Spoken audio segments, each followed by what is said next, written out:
Saudações concurseiras! Bem-vindo a mais uma aula aqui no AlphaCon, comigo, o professor Gustavo Musi. Mais um bloco aí da sua matéria preferida, né? Administração financeira orçamentária ou noções de orçamento público, ou direito financeiro, como você quiser chamar. E agora nós vamos falar de um assunto que está entre os top 3.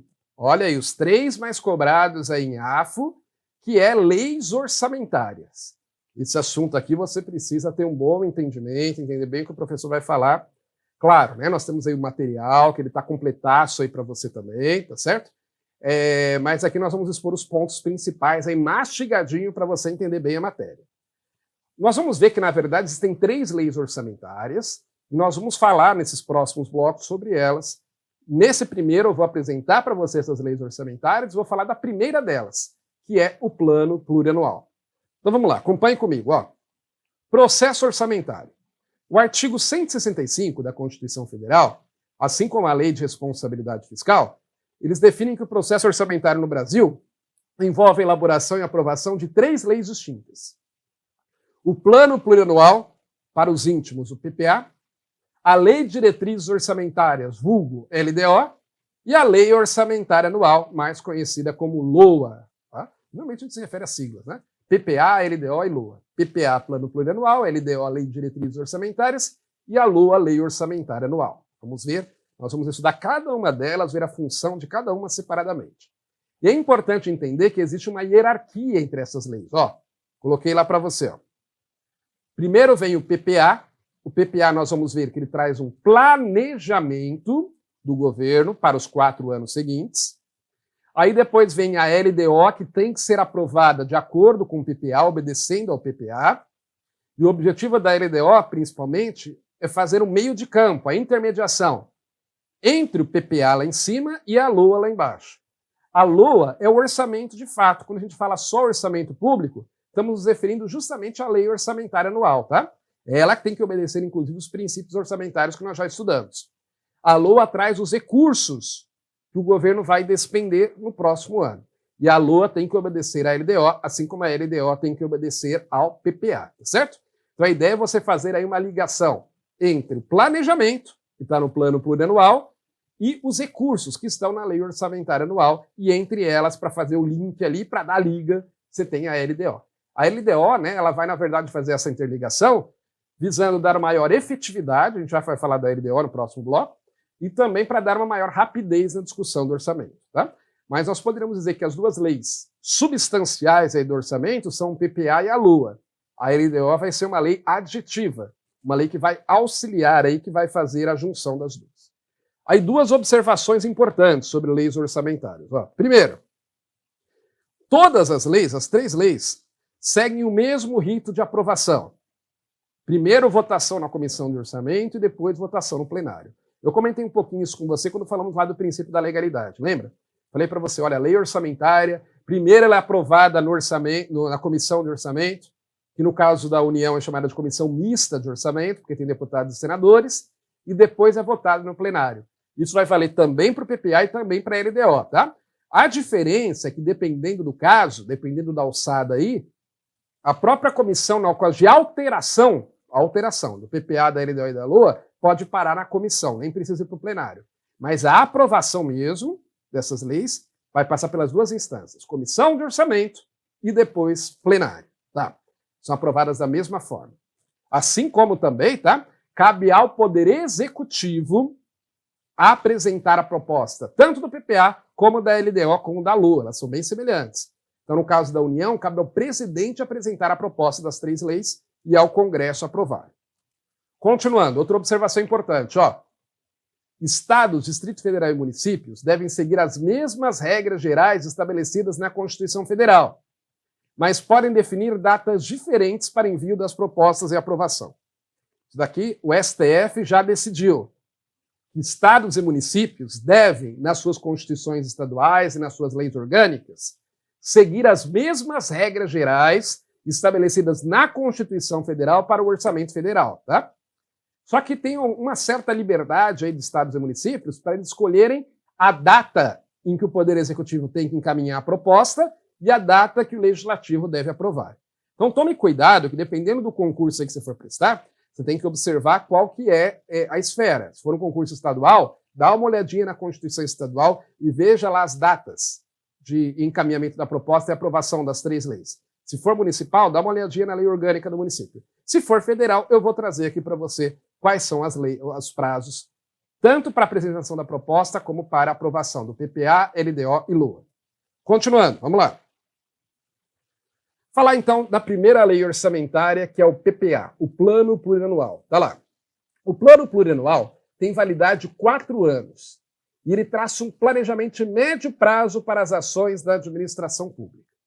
E aí, de acordo com o artigo 165, parágrafo único da Constituição Federal, a lei que instituir o Plano Plurianual deverá estabelecer de forma regionalizada as diretrizes, objetivos e metas da administração pública federal para as despesas de capital e outras delas decorrentes e para as relativas aos programas de duração continuada. Então vamos entender bem isso daí.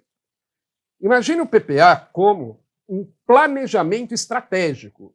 Se você tem administração pública, você já viu, você já estudou sobre planejamento estratégico, né? O planejamento estratégico é aquele planejamento mais genérico, feito para a instituição como um todo, e que vai ser um planejamento de um prazo maior. PPA é justamente isso.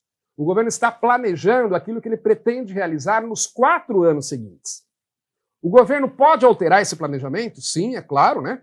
Porque 4 anos seguintes eu não consigo planejar nem minha vida, você não consegue planejar a sua, imagine no caso do governo. Então ele pode sim alterar, mas ele já tem que fazer um planejamento prévio daquilo que ele pretende realizar nos 4 anos seguintes, tá? E aí o que você tem que guardar? E nós vamos com bastante calma, porque o artigo 165, parágrafo único, ele traz várias informações. Primeiro, você vai guardar que o PPA é DOM 4. Como assim, professor?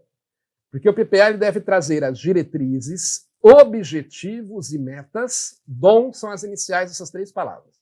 Diretrizes, objetivos e metas da administração pública para os 4 anos seguintes. Tá?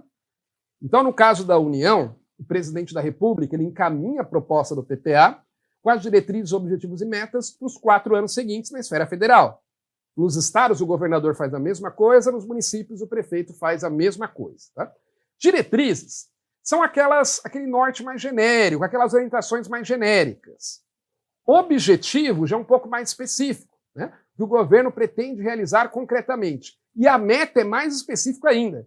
A meta você vai quantificar, porque o objetivo é diferente de meta. Por exemplo, um objetivo do governo pode ser reduzir a evasão escolar.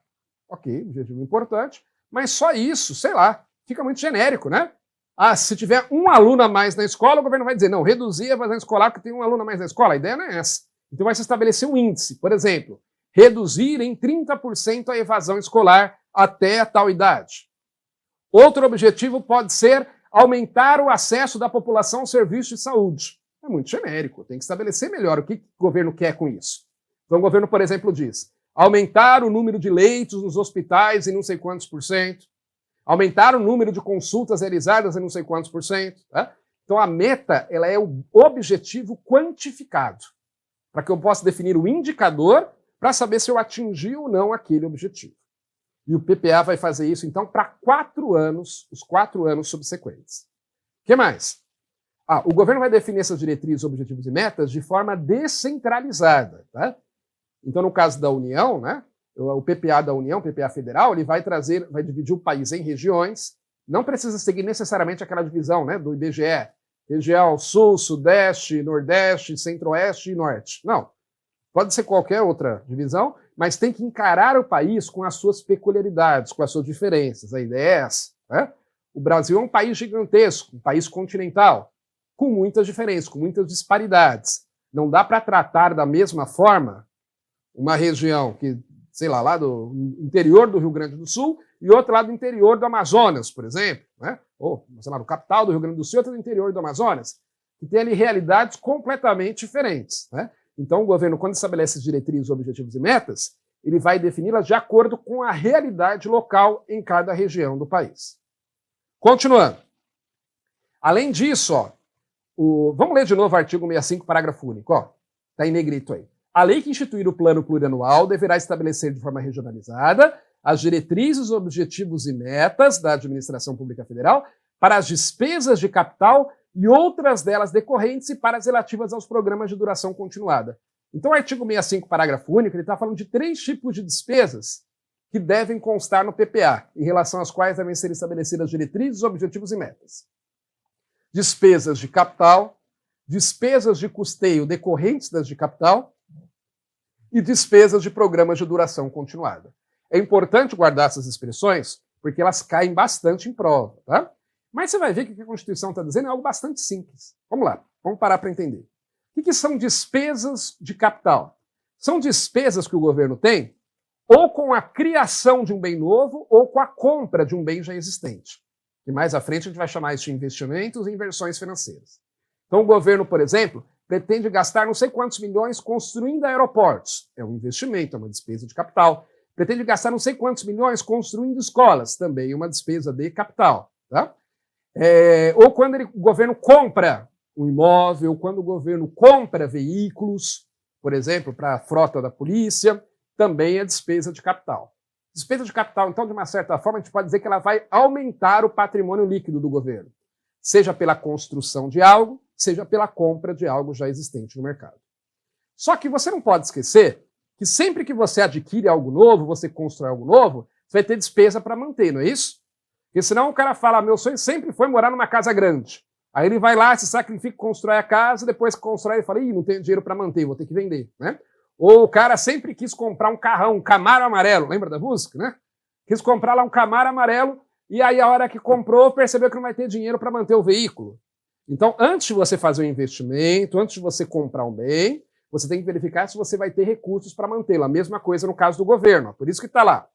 Devem constar também do PPA as despesas de custeio, as despesas para manter, decorrentes das despesas de capital. Então o governo diz, olha, vou gastar 200 milhões construindo hospitais. Legal. Só que ele também tem que colocar, nesses 4 anos eu vou gastar mais 200 milhões para mantê-lo. Porque senão acontece, que nem acontece muito por aí em município pequeno. O município pede dinheiro para a União para construir o hospital, constrói e depois percebe que não vai ter dinheiro para pagar as despesas de funcionamento do hospital. Pagar os profissionais de saúde, pagar as máquinas para funcionar no hospital, pagar lá os medicamentos, e aí o hospital fica lá fechado sem ser usado, né? Então, para evitar isso, no PPA tem que trazer as despesas de capital e as despesas de custeio decorrentes dessas despesas de capital. Só que, além disso, meu amigo, ainda tem as despesas do dia a dia, com aquilo que o governo já tem, não é isso? Porque, olha só, por enquanto só falou da despesa com algo novo que o governo vai comprar ou construir, que é a despesa de capital, e a despesa para manter esse algo novo. Mas tem as coisas antigas que ainda estão aí. Os serviços públicos que devem ser mantidos. E aí entra nessa terceira categoria. São as despesas dos programas de duração continuada, que mais especificamente a Lei de Responsabilidade Fiscal vai definir como aquelas despesas correntes que se estendem por mais de 2 exercícios financeiros. Tá? São aquelas despesas que o governo tem continuamente. Por exemplo, pagamento pessoal, pagamento de Bolsa Família, despesas com água, luz, telefone, dos imóveis públicos e por aí vai. Isso tudo para os 4 anos seguintes.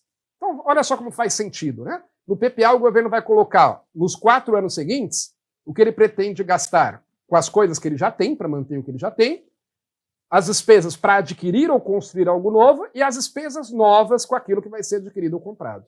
Mas aí a Constituição usa esses termos técnicos aí, né? Despesas de capital, despesas de custeio delas decorrentes das despesas de capital, e despesas relativas aos programas de duração continuada. Tudo isso para os 4 anos seguintes, ok? Continuando. Importante lá. O PPA é um instrumento de aplicação do chamado orçamento-programa. A gente falou bastante já sobre orçamento-programa lá quando falamos de evolução histórica do orçamento, lembra? Não digo bastante, mas falamos já um pouquinho, vai. O orçamento-programa é aquele que vincula aos recursos previstos no orçamento metas e objetivos a serem alcançados. Lembra? A grande diferença do orçamento-programa para os seus antecessores é que ele vincula o dinheiro com o planejamento. Ele vincula os recursos que serão gastos com as ações do governo. Então nós vimos que no orçamento-programa, o legislativo diz, você, executivo, tem tanto para gastar na área da segurança pública, tanto para gastar em saúde, tanto para gastar em educação, e com isso eu quero que você atinja essas metas. Tá? Então, essas metas estão estabelecidas justamente no PPA. que eu quero que você enxergue é: o PPA traz metas, traz objetivos a serem alcançados, o orçamento a cada ano, que o PPA ele é anual, não é isso? O orçamento a cada ano ele vai trazer os recursos para isso. Vai trazer ali onde esses recursos serão, como que esses recursos serão utilizados para atingir essas metas. E entre eles nós temos a LDO, tá? Então o PPA é um instrumento importante de aplicação do chamado orçamento-programa. O que mais? O PPA ele é todo estruturado na forma de programas de governo, cada um com metas e objetivos a serem alcançados. Então, se você abrir o PPA, você vê que ele está todo relacionado a programas de governo. E cada programa lá tem as suas ações, suas metas, seus objetivos, tá certo? O programa está no PPA. Lembra que eu falei já do princípio da programação, né? E cada despesa está associada a um programa de governo. E aí, quando eu vou olhar lá no PPA, eu sei exatamente o que eu quero com aquela despesa, quais objetivos eu quero alcançar. O que mais? Importante isso daí. A Constituição ela determina que nenhum investimento cuja execução ultrapasse um exercício financeiro poderá ser iniciado sem prévia inclusão no plano plurianual. Isso parece meio que um contrassenso, né? Por que eu digo que parece meio que um contrassenso? Pelo menos quando eu comecei a estudar para concurso, eu não entendi muito bem isso daqui.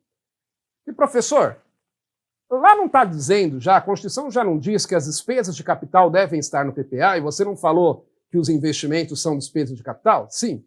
Então quer dizer, se toda despesa de capital tem que estar no PPA, todo investimento tem que estar no PPA, por que a Constituição diz lá na frente que nenhum investimento cuja execução ultrapasse o exercício financeiro poderá ser iniciado sem estar no PPA?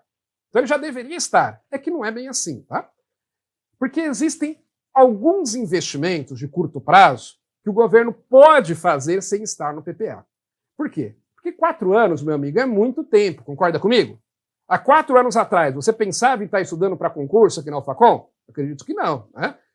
Há 4 anos atrás, talvez você imaginasse que a vida fosse bem diferente de hoje. Talvez esteja até melhor, talvez, do que você tinha planejado. Mas com certeza não vai estar exatamente como você planejou. Assim como, se você planejar sua vida daqui 4 anos e anotar no papel em detalhes, e daqui 4 anos conferir, você vai ver que teve coisa que você pensou que ia fazer e não fez, e teve coisa que você não sabia que ia fazer e fez. Então pense no caso do governo, multiplica isso por 10 milhões aí para complicar, né? 10 milhões se você não é meio otimista aqui. Pensar no caso do Brasil são 200 milhões de pessoas, multiplica por 200 milhões. Então o que acontece? Continuamente podem surgir necessidades de investimentos pequenos que o governo tenha que fazer que não estava previsto quando ele fez o PPA. Se ele puder executar dentro do próprio exercício financeiro, lembrando que exercício financeiro é um período que vai de 1º de janeiro a 31 de dezembro. Se o governo conseguir fazer aquele investimento dentro do próprio exercício financeiro, ele não precisa incluir no PPA. Agora, se passar de um exercício financeiro para o outro, ele vai ter que incluir. Por exemplo, vai ter que fazer uma obra que vai começar em novembro e vai terminar em fevereiro do ano seguinte. Veja, a obra mesmo vai dar só 3 meses. Ou 4, dependendo de que dia de novembro comece, que dia de fevereiro termine, mas o máximo é algo próximo de 4 meses. Mas mesmo assim, tem que estar no PPA. Por quê? Porque começou num exercício financeiro e terminou no outro. Tá? Então veja que ultrapassar um exercício financeiro não significa necessariamente que o investimento vai durar mais de 1 ano, mas significa que ele vai começar em um exercício financeiro, vai começar em 1 ano e vai terminar no outro. E aí, se surgir essa necessidade no meio, de um investimento que vai ultrapassar o exercício financeiro, surgir depois que o governo enviou a proposta do PPA, aí ele altera, ele pede para alterar, pede para incluir aquilo no plano plurianual. Ok? O que mais? Vai lá. Ó. As disposições do PPA têm caráter informativo e de orientação, mas não tem caráter impositivo nem autorizativo. O que quer dizer isso? Quer dizer o seguinte, o governo lá colocou no PPA uma obra que ele pretende fazer e foi aprovado pelo Congresso. Isso quer dizer que, estando aprovado no PPA, o governo já pode começar a ir gastando para construir? Não, porque tem que estar previsto, antes de mais nada, no orçamento anual. Lembra que é o orçamento que traz os recursos? Então o PPA ele vai orientar o que o governo, ele vai trazer informação sobre o que o governo pretende fazer nos 4 anos seguintes, tá? Mas ele não autoriza gasto nenhum, só a lei orçamentária que autoriza. Além disso, o fato da obra estar autorizada no PPA significa que necessariamente o governo tem que fazer? Não, ele está autorizado, né, a fazer, desde que tenha recurso no orçamento, claro, né, desde que a lei orçamentária confirme isso, ele pode realizar. mas ele não é obrigado, não tem tom obrigatório. Ali é só, volto a dizer, um norte, uma orientação sobre o que o governo pretende realizar naqueles 4 anos seguintes. Então o PPA nem autoriza e nem obriga a fazer coisa nenhuma. Quem autoriza somente a lei orçamentária anual. Ok? E aí, para finalizar, um ponto importante, não coloquei no slide, mas tem no seu material, é importante você saber, prazo para aprovação do PPA. Todas as leis orçamentárias, o PPA, a LDO, a LOA, eles têm um prazo para o presidente encaminhar a proposta para o Congresso e tem um prazo para o Congresso discutir e aprovar essa proposta com as alterações que ele achar convenientes. Vamos lá. No caso do PPA, esse prazo que eu vou falar para você, ele vale para a esfera federal, para o presidente da República. Tá? Lembra que nos estados e municípios eles podem estabelecer regras diferentes, prazos diferentes, desde que sigam, né, em linhas gerais, o mesmo processo para aprovação do orçamento federal, do PPA federal. Então, qual que é o prazo na esfera federal para encaminhamento da proposta pelo presidente da República? Isso está no Ato das Disposições Constitucionais Transitórias, o ADCT. Por quê? Porque a LRF até falava desse prazo no seu artigo 3º, se não me engano, era o artigo 2º, acho que é o artigo 3º. E ele foi revogado. É um artigo lá no comecinho da LRF que você vai ver lá, revogado não, vetado. Logo no começo, acho que é o 3º, está escrito vetado. Então, que tratava sobre o PPA, tá? E aí vale, então, por enquanto, que está no Ato das Disposições Constitucionais Transitórias. O que ele diz? Ele diz que o presidente ele tem que encaminhar a proposta do PPA até 8 meses antes, no caso do PPA vai ser, desculpa, até 4 meses antes. Até 4 meses antes do final do primeiro ano de mandato. 4 meses antes do final do primeiro ano de mandato vai dar quando? 31 de agosto. Tá? Então pode cair das duas formas na sua prova. O PPA deve ser encaminhado pelo presidente da República até 4 meses antes do final do primeiro ano de mandato, tá certo? Ou pode cair, o PPA deve ser encaminhado, a proposta de PPA deve ser encaminhada pelo presidente da República até o dia 31 de agosto do primeiro ano de mandato. Também tá certo.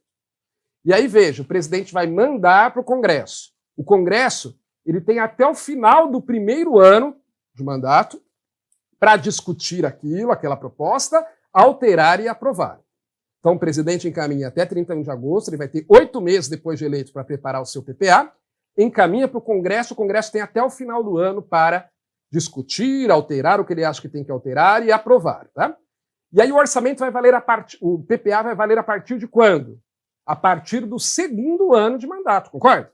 Porque o presidente tem 8 meses depois de eleito para preparar a proposta, o Congresso tem até o final do ano para aprovar, vai valer a partir do primeiro dia do segundo ano de mandato. E aí veja que, embora o PPA tenha 4 anos, assim como o mandato do presidente da República, a vigência do PPA não vai coincidir com o mandato do presidente. Por quê? O cara foi eleito. No primeiro ano ele preparou o PPA e encaminhou para o Congresso.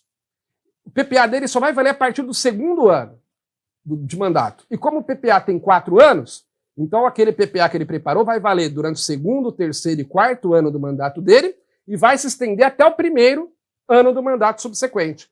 O que quer dizer que no primeiro ano de mandato, o presidente ele governa de acordo com o PPA do seu antecessor. Isso vale para qualquer presidente da República e vale também para governadores e prefeitos, tá certo? E o Poder Executivo, então, o chefe do Poder Executivo, no primeiro ano de mandato, ele vai trabalhar com o PPA do seu antecessor. Já vi questão de prova perguntando se isso era para manter a continuidade administrativa. Ok, a questão até considerava como certa, não pode dizer que está errado, né? Mas é que na prática, de fato, ele vai ter que ter um tempo mesmo para preparar o PPA dele. Né? O cara foi eleito, às vezes nem esperava que ia ser eleito, então sentou na cadeira, se inteirou da situação, prepara o PPA dele, vai ter um ano, praticamente, 8 meses para isso, e depois mais 4 para ser aprovado no Congresso. Então, nesse primeiro ano não tem jeito, ele vai ter que trabalhar com o PPA do seu antecessor. Ele pode alterar o PPA do seu antecessor nesse primeiro ano? Pode. Mas é claro que ele está mais preocupado em fazer o dele, né? Preparar o dele, do que alterar o do antecessor, que já está acabando mesmo. Mas ele pode alterar sim, tá? Então ele só vai imprimir a marca de fato, podemos dizer assim, a partir do segundo ano de mandato. Ok? Muito bem. Então com isso eu falei aqui tudo o que eu queria falar com você sobre essa introdução às leis orçamentárias e sobre plano plurianual, sobre PPA. Sobre PPA tem pouca coisa, na verdade, na legislação. Não vai cair nada diferente do que eu estou trazendo aqui para você. E no próximo bloco nós vamos falar de LDO e de Lula. Ok? Vamos ficando por aqui então. Bons estudos para você e até a próxima!